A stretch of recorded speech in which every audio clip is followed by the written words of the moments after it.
भेटलो कि ना बात से कहने चार आदमी मन करे से लिखे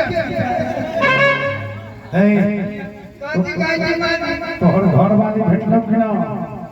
कदी गाजी मानी डोमिनी भेटलो कियो मानी छ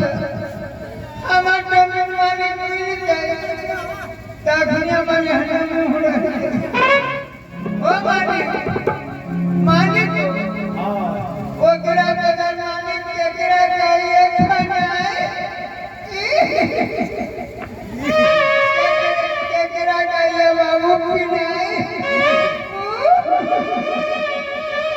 ओ मानी हम की कहूं मानी हम अपना डोमिन के खोजे मालिक डीह जीवन चौक पर मालिक हम पहुंच गए। अच्छा डीह जीवन चौक पर लालू शाह के लाल बाबू शाह के चाय की दुकान है क्यों मालिक साहब लाल बाबू शाह के चाय की दुकान है की कहूं मालिक लाल बाबू शाह के चाय की दुकान पर फनुआ के शंभू शाह फनुआ के शंभू शाह की कहूं मानी लाल बाबू शाह के चाय के दुकान पर इमरजेंसी चाय के इमरजेंसी चाय कैसे भरी अपने क्या प्रकार के चाय के नाम जाने छी दो प्रकार के कौन कौन एगो स्पेशल एगो लोकल ना मानी चाय हुए चार प्रकार कौन कौन स्पेशल अच्छा लोकल हां एगो इमरजेंसी हां इधर तीन को है एगो इमरजेंसी इमरजेंसी कौन भेजे इमरजेंसी चाय है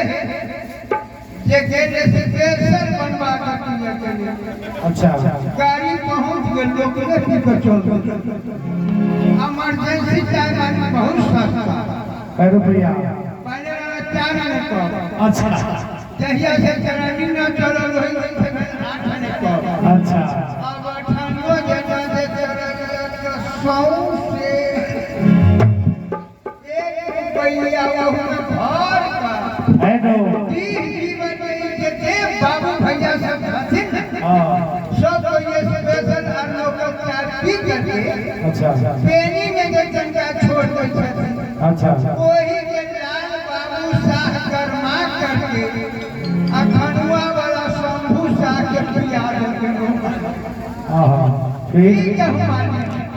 तू ये देखे तो फूल का स्वरूप नहीं शंभू शाह खनुआ वाला जब दुनिया हमरा पर नजर जब करो मानी कब जब फेंक दे अभी ये सीधी रोड पर पहुंच गए हमरा कहना कि ये आन दिन हम बड़ा तोरा हर फूल हम देखे आई हम बड़ा बड़ा उदासी देख रहे छी बड़ा चिंतित देख रहे छी की बात हम की कारण हम मानी हम अपन सारा दुखड़ा शंभू शाह के खनुआ वाला के हम कह के सुना देते जो मानी हम की कहू हम अंदर डोमिने भुला गए यो मालिक यो मानी बात सुनते बात चटजना हम दुनू गोर पकड़ शंभू शाह खनुआ वाला हमरा गारंटी कल बात सुन तोहर डोमिन भुलाइए गेला हमरा मेरी बहिन चचेरी बहिन मौसेरी बहिन फुफेरी बहिन अपन बहिन अनीता के 5 गो बहिन चले ना हम कहियो मानी आ खुशबू लेकर 5 गो महीने जल्दी सारी चले ना हम कहियो मानी हमरा कला काजी जल्दी सारी चले की जो न 5 में जकरे पसंद करबे ओकरे से बियाह करा दे है दो तोहर की विचार तोहर की विचार कियो कंचन बाबू कहते जल्दी विजय बाबू हमर विचार कि शंभू शाह खनुआ वाला उनका विचार की हो मानी उनका 5 गो बहिन है ना मान हम 5 भाई बैठो। हमारे 5 भाई में कौन कौन? हम बता दूं बताओ।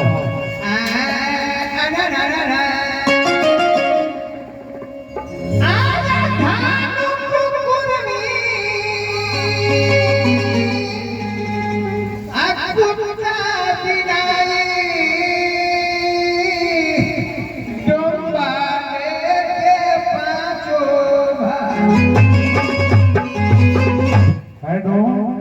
सब सहोदरे भाई है, सब सहोदरे भाई है तुम। ये 3 गोहर से अपन समझ बिजली माने आ छोटका कहे